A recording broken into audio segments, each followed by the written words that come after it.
glad you found my channel, Sweet Uniqueities, where everything I do here is always sweet and custom for an event, making it a true Uniqueity.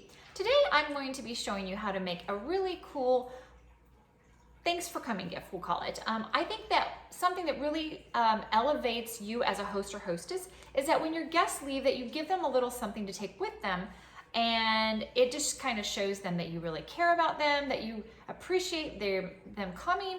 So today we are going to be making a little treat bag.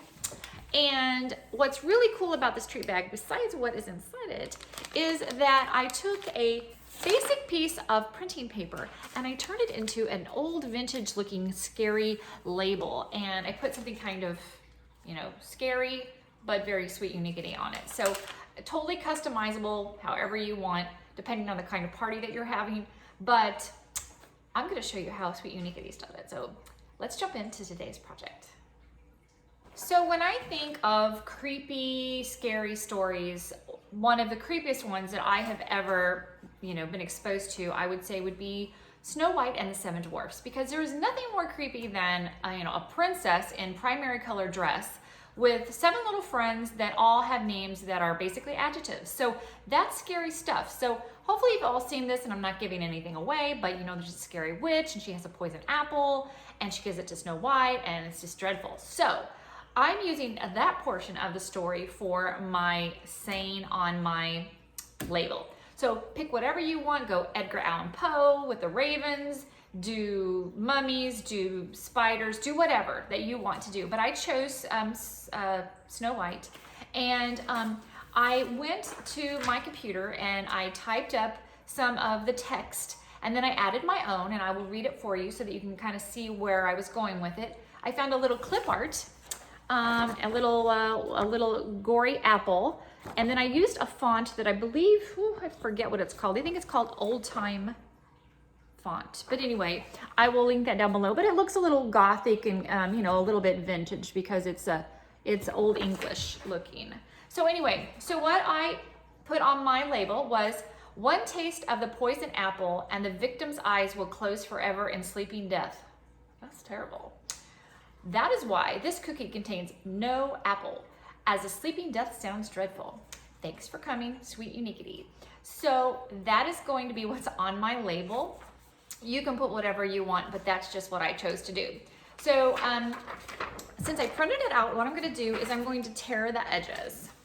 And you do, depending on the way that you tear it, you do get different looks. So I don't know that the camera will pick it up, but I pulled it down and I get this nice little like thin edge on it. If I tear it a different way, you kind of get a different edge. But anyway, just using, your kindergarten skills. Just start tearing your paper however you want to. And it's big fun. So nothing complicated here, but I think it's really neat. I think one way you could use this project, if you don't want to do this, maybe you don't. Maybe you would want to decoupage one of these labels on a book, and maybe do like a real creepy little monster or mummy or something, or the raven, and then print it out, and then cure it with the coffee or tea that I'm going to show you here in just a minute.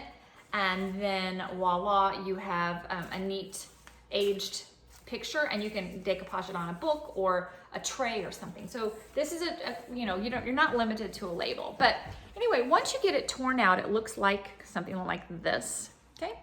And then I'm going to show you how I get the age look to it, okay? You are exactly right. Thank goodness my producer reminded me that for this video, you are going to want to use very strongly brewed coffee or very strongly brewed tea, and you're going to want to let it cool to room temperature. So thanks for that, producer. He's priceless, and he's not paying attention, but that's okay. Okay, so what you're going to want to do is just take your paper. I like to wad it up, and it just kind of gives it more of a old vintage feel. You can definitely use different types of paper. Watercolor paper is very nice, but I wanted to use something that I felt like everybody would probably have at home. And then you're gonna let it soak in your coffee. And you know, about 15 minutes, you do get a really nice color. This was about 15 minutes. So a nice kind of brownie beige, which is pretty cool. So we're gonna let that sit, but just to kind of give you an idea, you can take, and this was one I did kind of as when I was playing. I don't know if you can see this, but around the edge, I re-dipped the edge after it was dry, and it gave it another like, you know, layer of coffee. And then I had one, oh here. So this one I took and I added drops of coffee to it, and you get more staining. So what I think I'm gonna do, just to kind of give you an idea on this one, I'm gonna just take and like do like a drop or two of coffee to kind of make it, you know, just a little splattery. And then we're just gonna let that soak in there, just kind of some splatters like that, and we'll see what happens. But I'll try one of these, and I'm gonna take the edge, I'm gonna wipe my hands off a little bit here, and just kind of dip the edge just a little bit to maybe give it a little more coffee, just so you can kind of see the effect at the end. But just play with it. I mean, there's no right or wrong. I mean, it's just you saying thank you and playing in the meantime and having some fun, like putting this together for your friends. So we'll leave one just plain. And you definitely will want to let this dry on some type of like a splatter guard, because if you use a wire rack, you're gonna get the wire rack lines. So I would recommend a splatter guard. So here are the final labels. I think they turned out so great. Every one of them will look a little different depending on how long you leave them in the coffee or the tea, and how long, you know, if you add extra little spots and stains. But just keep in mind, it is so quick and easy to go from a sheet of copy paper to a vintage looking label that you can use in so many different ways for your entertaining. So I hope you will consider liking today's video and subscribing to my channel. I would love to have you back. In the meantime, have a sweet and unique day. We will see you very soon, and happy Halloween.